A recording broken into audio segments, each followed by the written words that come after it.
United పూలే front మరియు తెలంగాణ జాగృతి పనిచేస్తుందని చెప్పి మీ అందరికి కూడా నేను సంతోషంగా తెలియజేస్తా ఉన్నాను. మరి ఇవాళ మనందరికీ తెలిసిందే గత 2 సంవత్సరాల కాలంగా బీసీ బిల్లు ప్రవేశపెట్టాలి.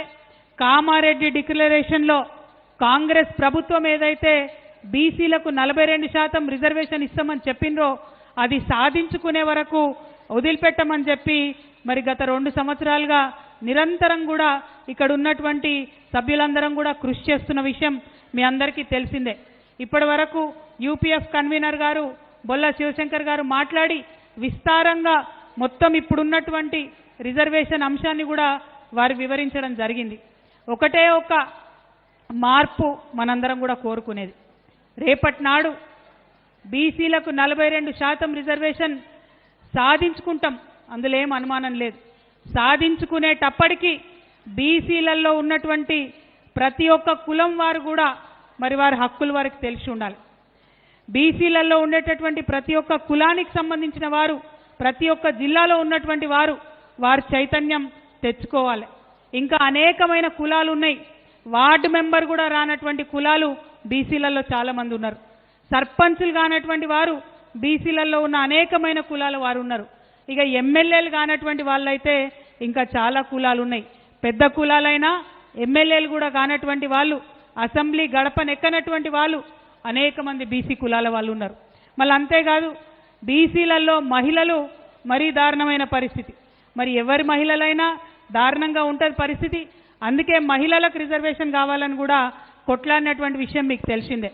మహిళలకు 33% రిజర్వేషన్ కావాలని కొట్లాడినప్పుడు ఆ 33%లో బీసీల ఉపకోట ఉండాల్సిందే అని ఘంటాపదంగా ఆనాడు చెప్పడం జరిగింది. మరి మహిళలలో బీసీ ఉపకోట ఉండాలంటే అసలు బీసీలకంటూ రిజర్వేషన్ ఉండాలి. అందుకే ఇవాళ బీసీ బిల్లు కోసం కొట్లాడుతున్నటువంటి విషయం మళ్ళొకసారి మీ అందరికి గుర్తు చేస్తా ఉన్నా. మరి ఇక బీసీలకు సంబంధించినటువంటి సమావేశం పెట్టుకుంటున్నామంటే మెదక్లో చాలా మంది పెద్ద పెద్ద వాళ్ళు కూడా భయపెట్టినరట. సమావేశం ఎందుకు పోతారు మీరు, బీసీల కోసం ఎందుకు మాట్లాడతారు మీరు, అవసరం ఏముందని అన్నారట.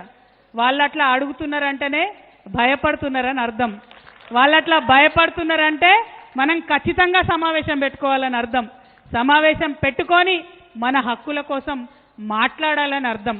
అందులో మరి 1-2 కులాలు కాదు, బీసీలలో ఉన్నటువంటి అన్ని కులాలను కూడా చైతన్యం చేసుకోవాలి, జాగృతం చేసుకోవాల్సినటువంటి అవసరం మనందరి మీద కూడా ఉన్నది. మెదక్ జిల్లాలో ఉన్నటువంటి బీసీ నాయకులందరికీ కూడా నేను పేరు పేరున విజ్ఞప్తి చేస్తా ఉన్నా, ఇది రాజకీయ వేదిక కాదు, ఇది మానవ హక్కుల వేదిక. బీసీల హక్కులు సాధించడంలో మానవ హక్కులు దాగిలేవా అని నేను అడుగుతా ఉన్నా. ఇవాళ 100 మంది ఉంటే 56 మంది అందులో బీసీలే ఉన్నారు. మరి 56% సంబంధించినటువంటి ప్రజానీకం యొక్క హక్కుల్ని కోరుతా ఉంటే అది మానవ హక్కుల విషయం కాదా, అది ప్రజా హక్కుల విషయం కాదా అని ఈ సందర్భంగా మీ అందరినీ కూడా నేను మనవి చేస్తా ఉన్నా. బీసీలలో ఉండేటటువంటి మేధావులను, విద్యార్థులను, ఆడబిడ్డలను నేను హృదయపూర్వకంగా విజ్ఞప్తి చేస్తా ఉన్నా. ఇప్పుడు మాట్లాడాల్సినటువంటి సందర్భం వచ్చింది. మాట్లాడే సందర్భంలో ఖచ్చితంగా నోరు విప్పి మనందరం మాట్లాడాలి. ఒక కథ చెప్తుంటే మీ తెలంగాణ ఉద్యమంలో మనం, ఏం కథ అది, ఒక ఆయన ఉంటాడట, ఆయన బయటకు పోయిండు, పని చేసుకున్నాడు, ఇంటికి వస్తున్న సందర్భంలో బజార్లకెళ్ళి వస్తుంటే అక్కడ మంచి రంగురంగుల చిలుకలు ఉన్నాయట. ఆయన ఒక దగ్గరికి పోయిండు, పోయి ఏం చేసిండు, ఒక మంచి అందంగా ఉన్న చిలుకను చూసి దీని ధర ఎంత చెప్పవయా అన్నాడట. ఆయన బాగా ఎక్కువ ధర చెప్పిండట. అరే గంతగానం చెప్తున్నావు, వేరే చిలుకలు తక్కువ ధర ఉందంటే ఇది ప్రత్యేకమైన చిలుక, ఇది మాట్లాడే చిలుక, మీరు ఇంటికి తీసుకుపోండి చాలా బాగుంటుందని చెప్పిండట. అంటే సరే ఆయన మాట్లాడే చిలుకనట అని చెప్పి దానికి బాగా ధర పెట్టి కొని ఇంటికి తీసుకొచ్చి వాళ్ళ ఆవిడకి ఇంట్లో చేతిలో పెట్టి నేను ఇప్పుడే వస్తా అని చెప్పి ఆయన పొద్దంతా పని చేసి వచ్చిండు. స్నానం గీనం చేసి వద్దామని ఆయన పోయిండు. ఆయన స్నానం చేసి వచ్చి భోజనం చేద్దామని కూర్చునే వరకు మంచిగా గుమగుమలాడేటటువంటి కూర వాళ్ళ ఆవిడ సిద్ధం చేసి పెట్టిందట. తిందామని చూసుకుంటా, అవునమ్మా ఏమాయే మరి నేను చిలుక ఇస్తే కదా ఏది అని అడిగిండట. ఏదేందంటవేందయ్యా, ఇగో గుమగుమలాడుతుంది కదా చిలుకను కోర్చి పెట్టి వండినా అని అన్నదట. అయ్యో గట్లెట్లా వండినవమ్మా, అది మాట్లాడే చిలుక కదా అన్నాడట. అరే నువ్వు భలే ఉన్నవయ్యా, భలే చెప్తావు, మాట్లాడే చిలుక అయితే నేను దాన్ని పంజరంలోకి వెళ్ళి బయటకు తీసినప్పుడు మాట్లాడాలి, అంతేనా? పంజరంలోకి వెళ్ళి బయటకు తీసి రెక్కలు ఇరిచి గొంతు మీద కత్తి పెట్టినప్పుడు మాట్లాడాలి. మరి పోనీ గొంతు మీద కత్తి పెట్టి నేను బరబర కోసేటప్పుడన్నా మాట్లాడాలి. అది ఎప్పుడు మాట్లాడకపోయి అది మాట్లాడుతుందని నాకేం తెలుసు అని ఆమె అన్నదట. అవునా కాదా? మరి నిజంగానే మాట్లాడే చిలుక అయితే ఎప్పుడోసారి మాట్లాడాలి. ఇక బీసీల పరిస్థితి కూడా గట్లే ఉంది. ఇవాళ మాట్లాడకపోతే మన పరిస్థితి కూడా చిలుక పరిస్థితే అవుతుంది. ఎవరు అడగకపోతే, అడగాల్సిన సమయంలో అడగకపోతే తీరని నష్టం చరిత్రలో జరిగేటటువంటి పరిస్థితి ఉన్నది. మనం కొట్లాడితే, మనం ఎంటబడితే కామారెడ్డి డిక్లరేషన్ ఏదైతే 42% పెట్టినరో ఆ బిల్లు ఇవాళ అసెంబ్లీలో వచ్చింది. ఆనాడు అసెంబ్లీలో బిల్లు పెడతామని మాట్లాడితే ఇక్కడే ఇదే జాగృతి వాళ్ళు, ఇదే యునైటెడ్ పూలే ఫ్రంట్ వాళ్ళం ఆ రోజు ఏమన్నాం, ఒక్క బిల్లు పెడితే ఎవరన్నా కోర్టుకు పోతే బిల్లు ఎగిరిపోతుంది, 3 బిల్లులు పెట్టాలని అడిగినాం. రాజకీయాలకు వేరే బిల్లు పెట్టాలి, విద్యకు వేరే బిల్లు పెట్టాలి, ఉద్యోగాలకు వేరే బిల్లు పెట్టాలని అడిగినాం. అడిగితే అప్పుడు చాలా మంది మేధావులు నవ్వినరు, అవి ఒకటి కాదట 3 బిల్లు పెట్టాలన్నట, వీళ్ళు ఏం మాట్లాడుతున్నారు అన్నారు. కానీ గవర్నమెంట్లో ఉన్నోళ్ళు, ఆఫీసర్లు, ఎమ్మెల్యేలు అందరు ఆలోచన చేసి ఒక్కటి కాదు ఖచ్చితంగా 2 అయితే పెట్టాలని చెప్పి 2 బిల్లులు అసెంబ్లీలో పెట్టిరు. అంటే సరైన సమయంలో జాగృతి మాట్లాడింది కాబట్టి, సరైన సమయంలో యునైటెడ్ పూలే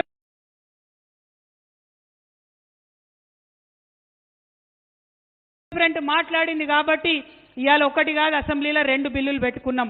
అందుకే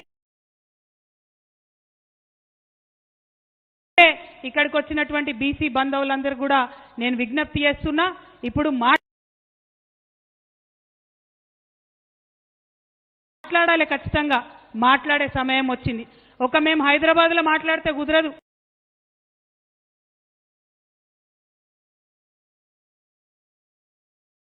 మెదక్లో ఉన్న బీసీలు మాట్లాడాలి. మెదక్లో మాట్లాడితే కుదరదు, మళ్ళా అన్ని మెదక్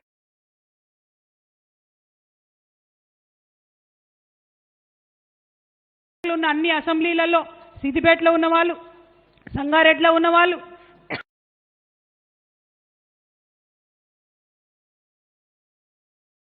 నర్సాపూర్లో ఉన్నవాళ్ళు, మెదక్ జిల్లాలో ఉన్న అన్ని చోట్ల కూడా బీసీ బిల్లు గురించి మాట్లాడాలి.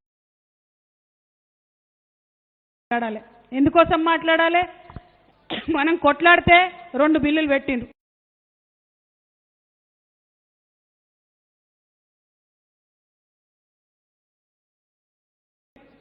అసెంబ్లీలో పాస్ చేసినాం, కౌన్సిల్లో పాస్ చేసినాం.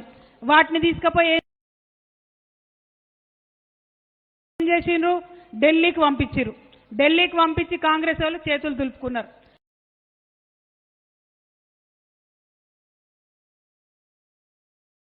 ఇక బిల్లు ఢిల్లీకి అయితే పంపినాం, మాకు సంబంధం లేదంటారు.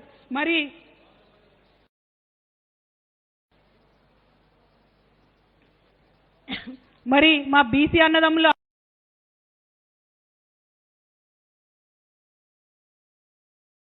ఇవాళ గట్లనే ఊరూరా బీసీలు చైతన్యవంతమై ఉద్యమం చేస్తేనే ఖచ్చితంగా బీసీ బిల్లు వస్తుంది. ఇవాళ మెదక్ ఎంపీ ఉన్నాడు, ఇక్కడ బీజేపీ ఎంపీ ఉన్నాడు రఘునందన్ రావు. ఒక్కనాడన్న మాట్లాడిండ ఎందుకోసం బీజేపీ ప్రభుత్వం బీసీ బిల్లుకు మద్దతు ఇస్తలేదని చెప్పి దయచేసి ఎంపీ గారిని ప్రశ్నించవలసిందిగా నేను మీడియా మిత్రులు కోరుతున్నా. అట్లనే ఇక్కడ ఉన్న అన్నదమ్ములందరూ కూడా దయచేసి ఖచ్చితంగా వారిని అడగాలి, ఏమొస్తుంది బీసీ బిల్లు వస్తే? మన పిల్లలకు ఎక్కువ ఉద్యోగాలు వస్తాయి. ఏమొస్తుంది బీసీ బిల్లు వస్తే? మన అన్నదమ్ములకు రాజకీయంగా ఎక్కువ అవకాశాలు వస్తాయి.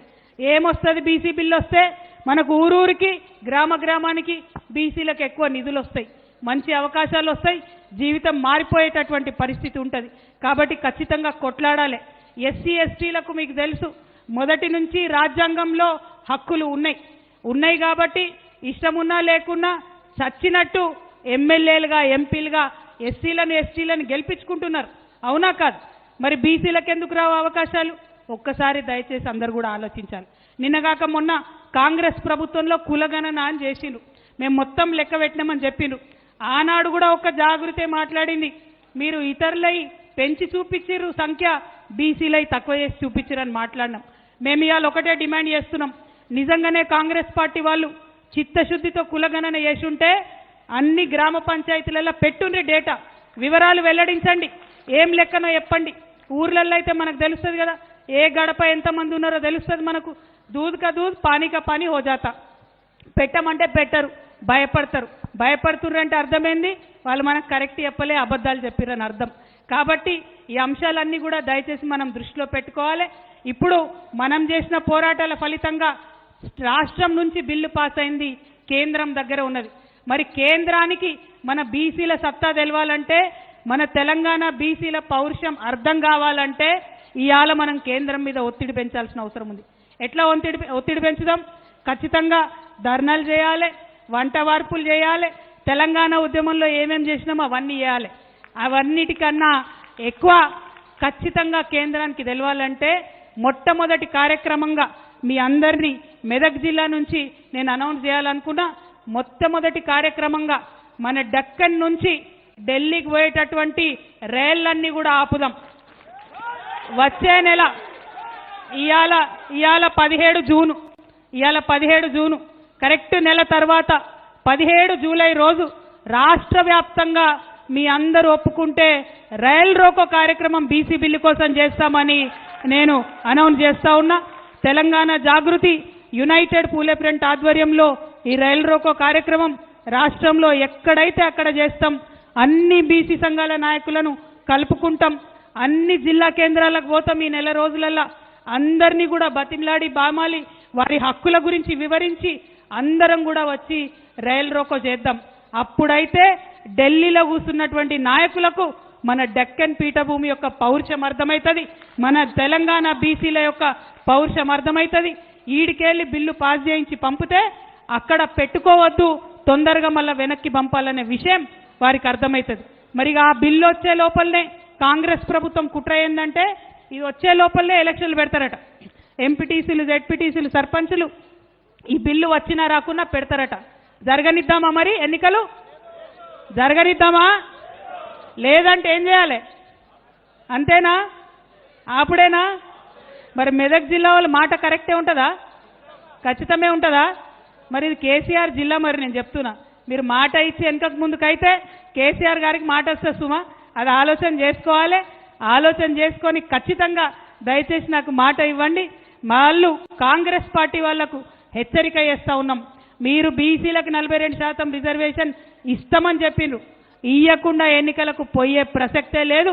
పోయేటటువంటి కుట్రలు చేస్తే ప్రజా ఉద్యమాలు తప్పకుండా నిర్మాణం చేస్తామని ఈ సందర్భంగా తెలియజేస్తున్నాం. ఢిల్లీకి సెగదగిలేటట్టుగా జూలై 17న రైల్ రోకో చేస్తామని కూడా ఈ సందర్భంగా తెలియజేస్తూ ఉన్నాం. మరి ఏం జరుగుతుంది ఇక్కడ? ఇవాళ నేను నడిచి మెదక్కి మీ దగ్గరికి వచ్చిన బీసీల హక్కుల కోసం మాట్లాడుతున్నా. దీనివల్ల లాభం ఏం జరుగుతుంది? ఇవాళ నేనొచ్చినా రేపు అధికారం నడిచి బీసీ బిడ్డల గుమ్మం దాకా వస్తుందనేటటువంటి విశ్వాసాన్ని నేను ప్రకటిస్తున్నా. ముఖ్యంగా బీసీ విద్యార్థులు ముందుకు రావాలి, బీసీ మహిళలు ముందుకు రావాలని చెప్పి మీ అందరినీ కూడా రిక్వెస్ట్ చేస్తున్నా. ఏ సభకు పోయినా ఇగో తెల్లంగిలు వేసుకొని మా అన్నలే కనబడతారు, కానీ మెదక్లో మాత్రం మంచిగా బతుకమ్మల లెక్క రంగురంగుల చీరలు కట్టుకొని మా ఆడబిడ్డలు ఉన్నారు. మీ అందరినీ కూడా నేను కోరేది ఒకటే, బీసీ సభ కోసం, బీసీ రౌండ్ టేబుల్ కోసం తరలి వచ్చినటువంటి మీ అందరికి కూడా హృదయపూర్వకంగా నమస్కారాలు. సిద్దిపేట నుంచి వచ్చిన గిరి లొల్లెక్కువ పెడుతున్నాడు, నీకు కూడా దండాలు. అట్లానే ఈ కార్యక్రమాన్ని చాలా పెద్ద ఎత్తున దగ్గరుండి ఆర్గనైజ్ చేసినటువంటి మా తమ్ముడు సంగారెడ్డి, మా తమ్ముడు సంపత్ గౌడ్ గారికి, అట్లానే మా అన్న కొట్టాల యాదగిరి గారికి, మరి మెదక్లో ఉండి కోఆర్డినేట్ చేసినటువంటి గోపు సదానందమన్న గారికి, విజయేందర్ సాగర్ గారికి, కుమారస్వామి గారికి, మన వేణుగోపాల్ స్వామి సార్కి, తమ్ముడు నరేష్ గారికి, దత్తు గారికి, లింగం గారికి, స్వామి గారికి, అట్లనే సాల్వాచారి గారికి, రాచమల్లు బాలన్న గారికి, వడ్డెర అన్న మారన్న గారికి, మా హరి గారికి, ఆలకుంట హరి గారికి, మైకు పెట్టి వెనకాల ఉన్నాడు, ఇంకా చాలామంది ఉన్నారు, సీమ రమేష్ గారికి. చెప్పుకుంటా పోతే ఇట్లే మీటింగ్ అయిపోతుంది. నేను ఇక్కడే కూర్చుంటా. మెదక్ జిల్లా బీసీ సంఘం నాయకులు అందరూ మాట్లాడే వరకు పట్టుకొని అందరి వివరాలు కూడా రాసుకుంటా, ఎక్కడికి పోయేది లేదు. ఇది మన మీటింగు, ఖచ్చితంగా మన అంశాలు మాట్లాడుకోవాల్సినటువంటి అవసరం ఉందని తెలియజేస్తూ మళ్ళొక్కసారి మెదక్ జిల్లాలో ఇంత పెద్ద ఎత్తున మద్దతు ఇచ్చిన మీ అందరికీ పేరు పేరున హృదయపూర్వకంగా బీసీల గొంతుకగా యునైటెడ్ పూలే ఫ్రంట్ మరియు తెలంగాణ జాగృతి పనిచేస్తుందని చెప్పి మీ అందరికి కూడా నేను సంతోషంగా తెలియజేస్తా ఉన్నాను. మరి ఇవాళ మనందరికీ తెలిసిందే, గత 2 సంవత్సరాల కాలంగా బీసీ బిల్లు ప్రవేశపెట్టాలి, కామారెడ్డి డిక్లరేషన్లో కాంగ్రెస్ ప్రభుత్వం ఏదైతే బీసీలకు 42% రిజర్వేషన్ ఇస్తామని చెప్పిండ్రో అది సాధించుకునే వరకు వదిలిపెట్టమని చెప్పి మరి గత 2 సంవత్సరాలుగా నిరంతరం కూడా ఇక్కడ ఉన్నటువంటి సభ్యులందరం కూడా కృషి చేస్తున్న విషయం మీ అందరికీ తెలిసిందే. ఇప్పటి వరకు యూపీఎఫ్ కన్వీనర్ గారు బొల్ల శివశంకర్ గారు మాట్లాడి విస్తారంగా మొత్తం ఇప్పుడున్నటువంటి రిజర్వేషన్ అంశాన్ని కూడా వారు వివరించడం జరిగింది. ఒకటే ఒక మార్పు మనందరం కూడా కోరుకునేది, రేపటి నాడు బీసీలకు 42% రిజర్వేషన్